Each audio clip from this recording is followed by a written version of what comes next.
The first $100,000 is the hardest to amass. That's what Charlie Munger, the famous billionaire investor and vice chairman of Berkshire Hathaway, believes. He and many people who have grown their wealth believe this to be true. Once you get the first $100,000, number two seems to be much quicker. And before you can blink an eye, you have $200,000 and $300,000. This is reassuring to all those of us who sometimes feel that our wealth is growing more slowly than we might like. But why exactly does it get easier? Let's see why it takes a long time to reach the first $100,000 and discuss some things you can do to speed up this process so that you become wealthier sooner.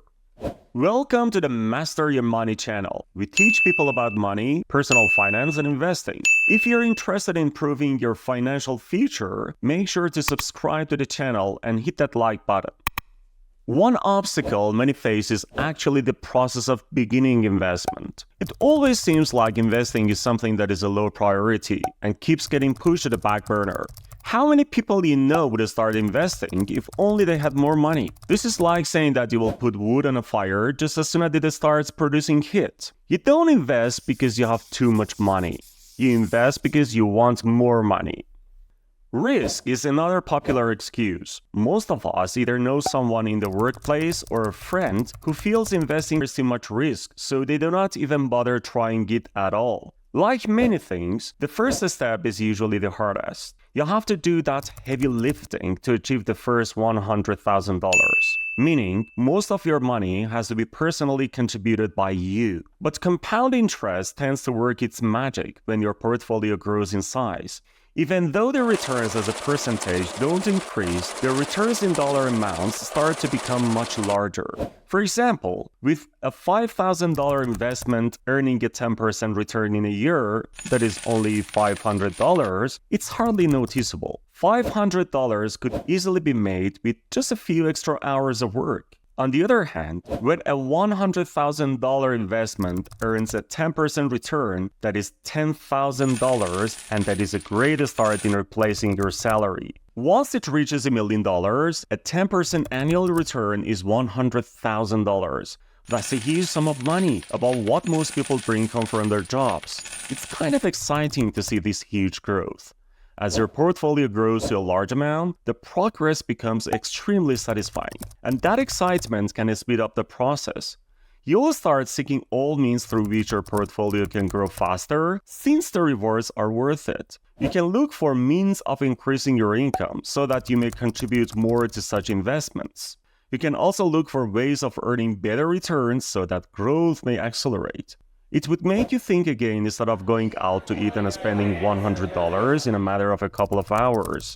You will be very cognizant of what you buy, knowing how powerful compound interest is. When you take out $100 for a meal, the money is gone forever. If you had invested that money, it could reward you with $10 the first year. It's invested $11 the next year and $12 the next. Of course, $100 is nothing, but it's the saving habit of $100 in the different categories continuously that will add up. The more money you make, the more options you will have.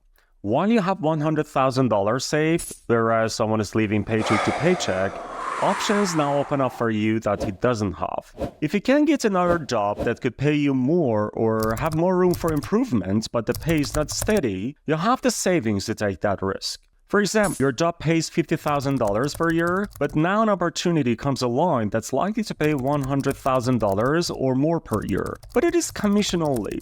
If you need that $50,000 paycheck, taking that sort of risk is impractical.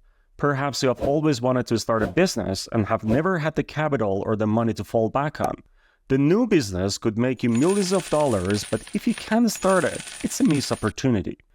Perhaps an excellent opportunity presents itself in the form of real estate. You have the chance to purchase a home way below market value, but it's going to be a big risk. In such cases, when you have money saved up, it may be worth taking this risk. But for someone who has only a little bit saved up, he's much more limited in what he can do. Adding to the idea of being able to take advantage of more opportunities, when you have more money, you can take on more risks with your investments. If you see potential in a stock, it's very easy to be more speculative with that extra money and not be hurt financially if that one investment doesn't work out.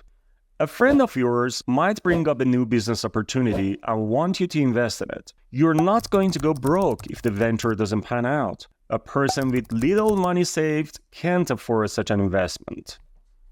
Still working on those $100,000 milestones? There are some ways to speed up the process. Increase your income. This could be done either with another job on weekends or a couple of nights a week, where the extra cash can be directly deposited into savings. Be frugal with money on items that aren't essential. Is that dinner out worth $100? Or could you save that little bit more by reserving those dinners for special occasions? Avoid large car payments that are just not necessary. These expenses are common reasons people never reach $100,000. Keep in mind that this level of watching the pennies is only temporary until you reach your goal and can ease up a little bit. It gets a lot easier once you become familiar with the process of saving and investing. By the time you have a substantial amount of money, you will be so used to finding extra ways to make more money and putting that into savings. You will also get used to being more thoughtful with your purchases and really think if it's a necessity or not, or if it would be more rewarding to put it into your savings. Once you reach the $100,000 mark, you can let off the gas a little, according to Charlie Munger. The first $100,000 is like climbing a mountain, but the next feels like taking a walk. Remember, consistency, patience, and hustle are key. If you found this helpful, make sure to give it a thumbs up, subscribe for more financial videos, and let us know what you're working towards in the comments below. Until next time, keep building that wealth.